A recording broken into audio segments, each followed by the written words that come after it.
Well, it's that time again. You guys wanted more of me reacting to your clips. Now, before we get to it, click those like and subscribe buttons. Share this with someone you know who needs this information. Who actually needs this information? Probably nobody. But hey, we're here. Let's be entertained. Let's learn something while we're at it. Let's get to it.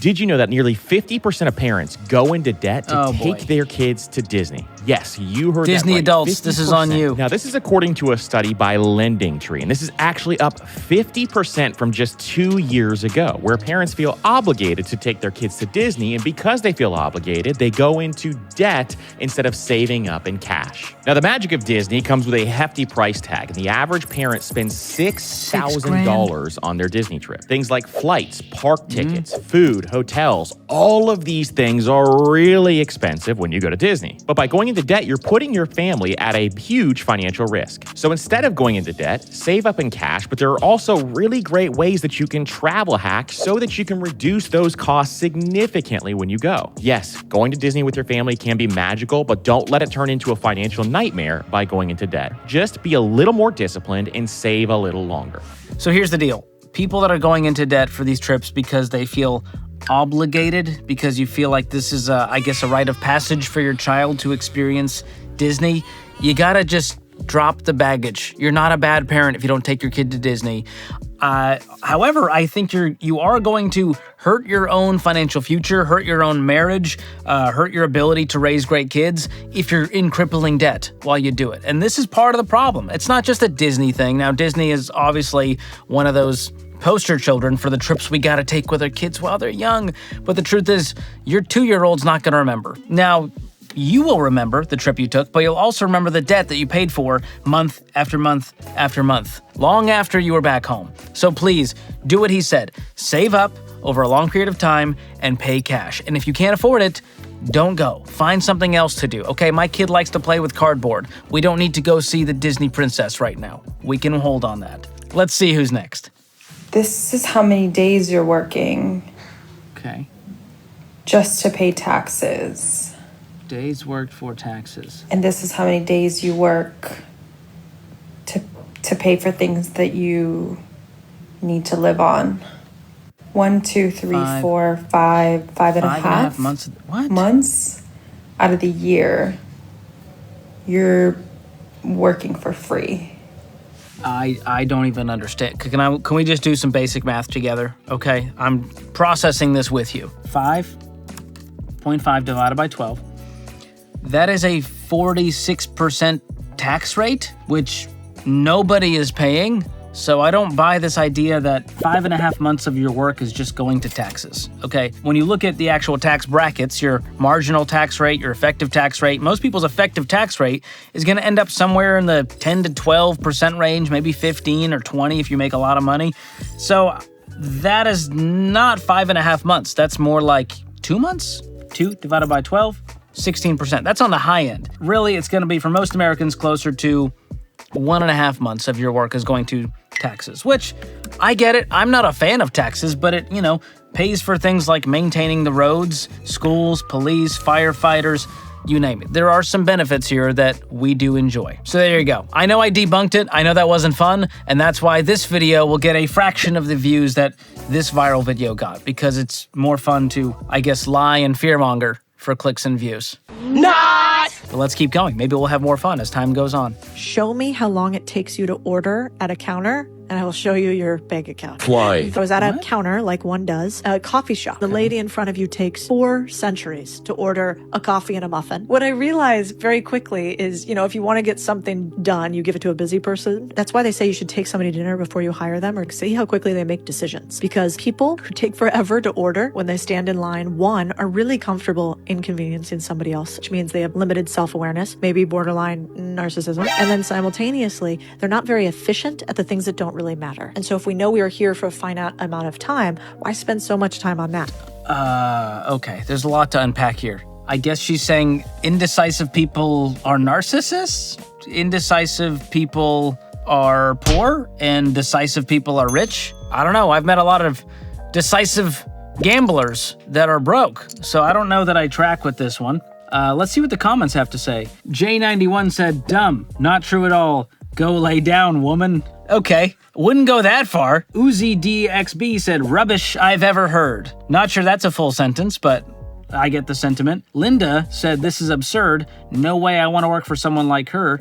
You don't have to. All right, I guess it makes me feel better that I'm not the crazy one because no one else agrees with her. And maybe there's more context as there is with a 30-second clip out of a full conversation. I'm sure she had a lot of good things to say. I just don't understand where this one was going. And for those reasons, I'm out. It's one of the worst ideas I've ever seen. I'm out. All right, let's see what this is all about. Okay. Spin a key, and it's either pointing to Japan or save money. So I guess this person really wants to go to Japan, and they collabed with an account called Japan Explorers. I'm figuring out what's going on here. This is a sponsored post trying to encourage tourism to Japan. And to that I say, konnichiwa. Enjoy your trip, my friends. But please budget for it. Pay cash. Don't put it on the card. Don't use your freaking Sky Miles. Just save up and pay for your trip. And if you can't afford it, just, I don't know, go to Sarku Japan in the mall and pretend that you're in Japan. But it's not the same. But to be fair, that video is pretty funny. But you know what's not funny? Paying too much for your phone service. And that's why I recommend Tello, one of the sponsors of today's video. They've got phone plans anywhere from $5 a month all the way up to a measly $25 a month for the unlimited everything plan. There's no contracts, there's no sneaky fees, and you can upgrade, downgrade, change plans whenever you want. They've also got cheap international roaming, so maybe you can actually go on that trip to Japan and save money while you're at it. But before you book your flight to Tokyo, go to tello.com/George and you'll get an extra $5 off their unlimited data plan for your first month of service. Or just click the link below. And by the way, have you seen the interest on most of the savings accounts out there right now? It's pathetic. And that's why I always recommend a high-yield savings account like the one offered by Laurel Road, another sponsor of today's video. With Laurel Road, you can earn some S-tier interest. And competitive rates aren't the only reason to check them out. There's also no minimum balance required to open an account, your deposits are FDIC insured, and there's no hidden sneaky fees like monthly maintenance fees for no reason. You work hard for your money, so let your money start working hard for you. Learn more by going to laurelroad.com/George or just click the link in the description below. Okay, back to the videos. What are we going to charge? How about $1 million? That's probably too much. $0? We're not doing that again. Let's make it debt so it can be anywhere between 20 and 200 grand. That feels about right. Does it come with any guarantees? What? Like you'll definitely get a job because of this? No? Well, should we limit the number of graduates in areas where there aren't that many jobs? God, no. What? Should we incentivize people to go into fields where there aren't enough workers? You are overthinking this. But it costs a lot and takes years to get these degrees. That is true. And you're getting people to make these big decisions when they're like 18. What do you study? Philosophy and social sciences. Makes sense. Not What did you guys study? Commerce. Oh, Chris Kohler. I just love this guy, and again, partially because of the accent and partially because his videos are spot on. And it shines a light on how problematic this whole student loan crisis really is. So Chris, if you're watching, we gotta collab, bro. Okay, have your people call my people. Here's the deal. Student loans, the education system, you can call it a scam, call it what you will, but here's the deal. The people on the other end, the students, the parents that are making these decisions need to think twice about signing the dotted line for 150 grand in student loans for a philosophy degree or really any degree that may or may not pan out, that may or may not have marketplace value. Not to mention, you may or may not actually graduate with a degree and you still have the debt to show for it. That's some of the darkest situations I encounter. So please, only pursue higher education if it is the only way and it's the best way. Meaning you've done your research, make sure you can find the affordable option. Maybe it's a community school, a trade school, a in-state university. Get the scholarships, get the grants, save up, put it on pause until you can cash flow it, whatever you have to do to avoid student loan debt. Capiche? Aye, aye, Captain. Next up, boomers looking at their bank account, $947,000. Gen X looking, love the Reaper reference, 43 grand in the bank. That's still pretty good. Millennials, $207. Gen Z, negative 59 grand. Okay, I don't know what that last song is, but it hits. So this is, I guess, making fun of the fact that older generations have more money, and as we get to the younger generations, they are wildly broke. Okay, it's a lot of generalizing here. I've met a lot of broke boomers and a lot of Gen Zers that are crushing them, running circles around them. So I call this one mildly entertaining. And remember, you don't have to fit into the stereotype of your generation. I mean, look at me. I'm a millennial. I got more than $2 in my bank account, and I also have the cantankerous demeanor of a boomer who's just spotted some neighbor kids on his lawn. Do you know how hard I worked on that Bermuda? And here you are just stepping all over it on my fescue. No thank you. Youths. So, to this video, I say yes, haha, give it a like, and then don't be like any of these people. And by the way, I've never met a boomer that just has $947,000 sitting in a checking account. That would be unwise at best. I'm being told we have one more and a bonus one, and why am I pointing to the ear without the earpiece? Beats me. Could have done this. I'll never make it in show business. Is it really cheaper to live at an all-inclusive resort than it is to live in a city in America? Let's find out. So this super average house in Boulder, Colorado is $800,000 with an How is that an estimated average house? $4641. Here's our property tax grand? estimate, about $339 a month, and you're probably going to need a car because you live in America, so let's drive a CX-5. Now, if you're in a couple, you probably need 2 cars, but let's just say you have one. Your car. SUV payment is going to be $509 Why do we need a month. payment? You're gonna Why need do we house do and broke car people insurance, things? So here's another $206 a month. So we have our mortgage payment, property tax, car payment, insurance on your house and your car, your probably HOA fees, sewer and water, lawn care, trash services, electricity and power, gas, gotta eat, cell phone, Wi-Fi, gym membership, and if you want to go out, you have to spend money. I'm probably forgetting something, but your grand total to live in Boulder, Colorado is... So you'll need $7,700 after tax income to live in Boulder, Colorado, plus health insurance premiums. So is it actually cheaper to live at an all-inclusive resort? This spot in Punta Cana looks like this. All right. It is right on the beach. All your drinks are included. The property has multiple bars and restaurants, including a buffet. So all Is your she food being also paid included. by this resort in Some Punta other benefits Cana? are a spa on site. Housekeeping is included. Yoga classes and a gym. And your Wi-Fi. Okay. And the cost for 2 adults to stay at this resort is $6,100 a month. Okay. Got it. So, okay, there's a lot to unpack here.